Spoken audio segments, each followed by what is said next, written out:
ബഹുമാനപ്പെട്ട Shri Thomas K Thomas, അങ്ങേക്ക് 8 minute സംസാരിക്കാം. സാറേ, ധനാഭ്യർത്ഥനയെ ഞാൻ പിന്തുണയ്ക്കുകയാണ്.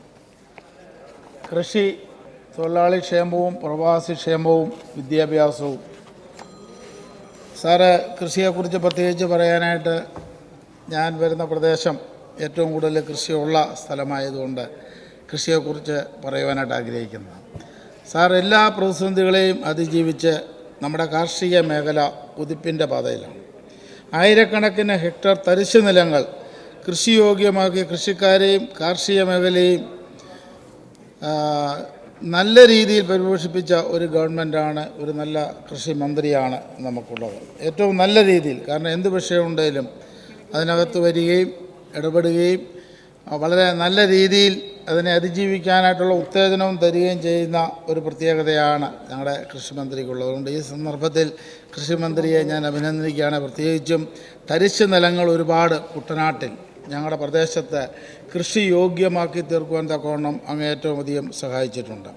സാർ, കേന്ദ്ര സർക്കാരിൻ്റെ തെറ്റായ കാർഷിക നയങ്ങൾ മൂലം രാജ്യവ്യാപകമായ കൃഷിക്കാർ വലിയ പ്രതിസന്ധിയിലാണ്. രാജ്യത്ത് ആയിരക്കണക്കിന് കർഷകരാണ് സാർ ആത്മഹത്യ ഭീഷണിയിൽ ആയിരിക്കുന്നത്. എന്നാൽ കേരളം കർഷകരെ ചേർത്ത് പിടിക്കുന്ന സമീപനമാണ് സ്വീകരിച്ചിട്ടുള്ളത്. കർഷകർ ഉൾപ്പെടെയുള്ള അടിസ്ഥാന ജനവിഭാഗങ്ങളുടെ സമഗ്ര പുരോഗതിയാണ് ഈ സർക്കാർ ലക്ഷ്യം വെക്കുന്നത്.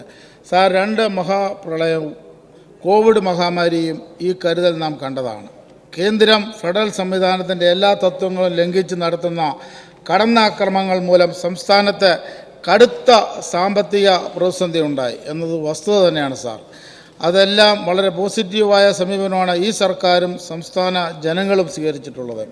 ഈ കാലം കടന്നു പോകും. ഭാവി കേരളത്തിൻ്റെ സമഗ്ര പുരോഗതി ലക്ഷ്യമിട്ട് നടത്തുന്ന ഈ സർക്കാരിൻ്റെ ദീർഘവീക്ഷണം തീർച്ചയായും കേരളത്തെ ഉന്നതിയിലെത്തിക്കുമെന്നുള്ള കാര്യത്തിൽ സംശയമില്ല സാർ.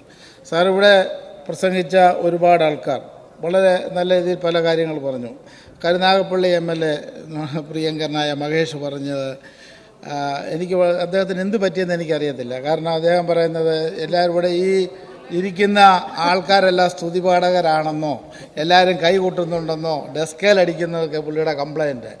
സാർ, ഈ നല്ല കാര്യങ്ങൾ ചെയ്യുമ്പോൾ നല്ലതെന്ന് പറയാൻ നിങ്ങൾക്ക് ആർക്കും മനസ്സില്ല. നിങ്ങളൊരു മനുഷ്യൻ്റെ തെറ്റെന്നാണെന്നുള്ളത് നോക്കി നടക്കുകയാണ്. അതുകൊണ്ടാണ് നിങ്ങൾ ഈ മുഖ്യമന്ത്രിയെ തന്നെ ഇങ്ങനെ നോക്കുന്നത്. കാരണം പുള്ളിയെ മാത്രം നോക്കിയാലേ കാര്യം നടക്കത്തുള്ളൂ. കാരണം എന്താണ് തെറ്റ്? അദ്ദേഹം തിരിയുന്ന തെറ്റ്, മൈക്ക തൊട്ടാൽ തെറ്റ്, നടന്നാൽ തെറ്റ്, എന്തെങ്കിലും ചെയ്താൽ തെറ്റ്. തെറ്റിൻ്റെ ഒരു വലിയ ഘോഷയാത്ര മാത്രമല്ല, ഇന്ന് വരെയും അദ്ദേഹം ചെയ്തിട്ടുള്ള ഒരു നല്ല കാര്യം നല്ല മനസ്സോടെ പറയാൻ നിങ്ങൾ ആരെങ്കിലും ആർജവം കാണിച്ചിട്ടുണ്ടോ? സാർ, ഒരു കാലത്ത് എന്ന് പറഞ്ഞാൽ 2021 കാലഘട്ടങ്ങളിൽ 2021 കാലഘട്ടങ്ങളിൽ ഞാൻ ഉൾപ്പെടെ ടെലിവിഷൻ്റെ മുന്നിൽ കാത്തിരിക്കും 6 മണിക്ക് മുഖ്യമന്ത്രി വരുന്നതും കാത്ത്. ഈ ദേശത്തുണ്ടാകുന്ന കാര്യങ്ങൾ പറഞ്ഞു തീർന്ന് കഴിയുമ്പോൾ സാർ, ഹൃദയത്തിനകത്ത് വലിയൊരു ആശ്വാസം കടന്നു വരുന്ന അന്നപ്പോഴാണ് എന്താണ് കോവിഡ്, എന്താണ് നമ്മൾ അനുഭവിച്ചുകൊണ്ടിരിക്കുന്നത്, ഏതൊക്കെ രീതിയിൽ ഇതിനെ അതിജീവിക്കാം, എന്തെല്ലാം കാര്യങ്ങൾ ചെയ്താലാണ് നമുക്ക് മുന്നോട്ട് പോകാൻ പറ്റുന്നത്. സാർ, ഈ ഒരു നന്മയും ആരും പറയത്തില്ല. ഈ ഒരു കാര്യം ഹൈലൈറ്റ് ചെയ്യാനായിട്ട് ഒരു പ്രതിപക്ഷ പാർട്ടികളും ആഗ്രഹിക്കത്തില്ല. എന്ത് കുറ്റമുണ്ട് അത് നിങ്ങൾ പൊക്കിപ്പിടിച്ചൊന്ന് നടക്കും. അതാണ് ഞങ്ങളുടെ ആരാധ്യനായ PV അൻവർ വളരെ വ്യക്തമായിട്ടും ആ കാര്യം ഇവിടെ ഹൈലൈറ്റ് ചെയ്തുകൊണ്ട് ആ വിഷയത്തിലേക്ക് ഇനി ഞാൻ പോകുന്നില്ല. സാർ, ഇതൊക്കെ ഒന്ന് മാറ്റിപ്പിടിക്കണം. വളരെ നല്ല രീതിയിൽ ഈ കാര്യങ്ങൾ പറയാനായിട്ടുള്ളൊരു മനസ്സ് നിങ്ങൾക്കുണ്ടാകണം. നിങ്ങൾ ആൾക്കാരെ ഉൾക്കൊള്ളണം. നല്ലതാണെങ്കിൽ നല്ലത് പറയും. ഞങ്ങൾ ഒരിക്കലും പ്രതിപക്ഷ നേതാവ് മോശമാണെന്ന് ഇന്നുവരെ ഒരു പ്രസംഗത്തിൽ ആരെങ്കിലും പറഞ്ഞ് ഞാൻ കേട്ടിട്ടില്ല. അദ്ദേഹത്തിന് വളരെ നല്ല രീതിയിൽ പ്രതിപക്ഷത്തെ നയിക്കാൻ കഴിവുള്ളതാണ്. ഭരണപക്ഷവും പ്രതിപക്ഷവും ശക്തമാകുമ്പോഴാണ് നല്ല ഭരണം കാഴ്ചവെക്കാൻ ഒക്കുന്നത്. അപ്പോൾ ആ രീതിയിൽ കാര്യങ്ങൾ മുന്നോട്ട് പോകണം. പക്ഷേ നമുക്ക് പ്രശ്നം സൃഷ്ടിക്കുന്ന ആരാണ്? പ്രിയങ്കരനായ അൻവർ പറഞ്ഞല്ലോ, നമ്മുടെ പ്രശ്നം എന്നാണ്? നമ്മുടെ പൈസ പിടിച്ചു വച്ചിരിക്കുന്നു. സാർ, എല്ലാ വീടുകളിലും പ്രശ്നം ഉണ്ടാകുന്നത് എപ്പോഴാണ്? ഈ വീടുകളിൽ ഭാര്യയും ഭർത്താവും തമ്മിൽ അടി ഉണ്ടാകുന്നത് എപ്പോഴാണ്? കുഞ്ഞുങ്ങളായിട്ട് പ്രശ്നം ഉണ്ടാകുന്നപ്പോഴാണ്? സാമ്പത്തികം ഇല്ല വരുമ്പോഴാണ്. സാമ്പത്തിക ഭദ്രത ഉണ്ടെങ്കിൽ എല്ലാ കാര്യങ്ങൾക്കും ഒരു പരിധി വരെയും എല്ലാത്തിനും വിടുതലുണ്ട്. ഈ സാമ്പത്തികമാണ് ഏറ്റവും വലിയ വിഷയം. ധനകാര്യമന്ത്രിയുടെ മണ്ടക്കോട്ട് കയറിയിട്ട് കാര്യമൊന്നുമില്ല. ആ പാവം എന്നാ ചെയ്യാനാ? പറ്റുന്ന രീതിയിൽ എല്ലാ കാര്യങ്ങൾ ചെയ്യുന്നുണ്ട്. അപ്പം ഞാൻ പറഞ്ഞത്, ഈ കിട്ടാനുള്ള പൈസ കേന്ദ്രത്തിൽ നിന്ന് മേടിച്ചെടുക്കാൻ ഇപ്പോൾ നല്ല അവസരമാണ്. നിങ്ങൾക്ക് തന്നെ അറിയാം, വളരെ നല്ല രീതിയിൽ കാര്യങ്ങൾ ചെയ്ത് മുന്നോട്ട് പോകുവാൻ എങ്ങനെ സാധിക്കും, ഏതൊക്കെ രീതിയിൽ നമുക്ക് അവിടെ സമരം ചെയ്യാൻ പറ്റും, അല്ലെ അവരെ പ്രഷറിലാക്കാൻ പറ്റും എന്നുള്ളത് വലിയൊരു സത്യമാണ്. അത് ചെയ്യാനായിട്ട് കഴിവ് ശരിക്കും നിങ്ങൾക്കാണ്, കോൺഗ്രസ്സുകാർക്കാണ് അതിനുള്ള ആർജവമുള്ളത്. രാഹുൽ ഗാന്ധിക്കാണ് അത് പറ്റുന്നത്. അദ്ദേഹമാണ് അതിന് മുൻകൈ എടുക്കാനായിട്ട്. ഈ കേരളത്തെയും കൂടെ സംരക്ഷിക്കേണ്ട ചുമതലയാണ്. കാരണം കഴിഞ്ഞ പ്രാവശ്യം അമേഠി തോറ്റപ്പോഴത്തേക്ക് അദ്ദേഹത്തിന് ജയം കൊടുത്ത സ്ഥലം ഇവിടാണ്, ഇല്ലേ, നമ്മുടെ കേരളത്തിലാണ്.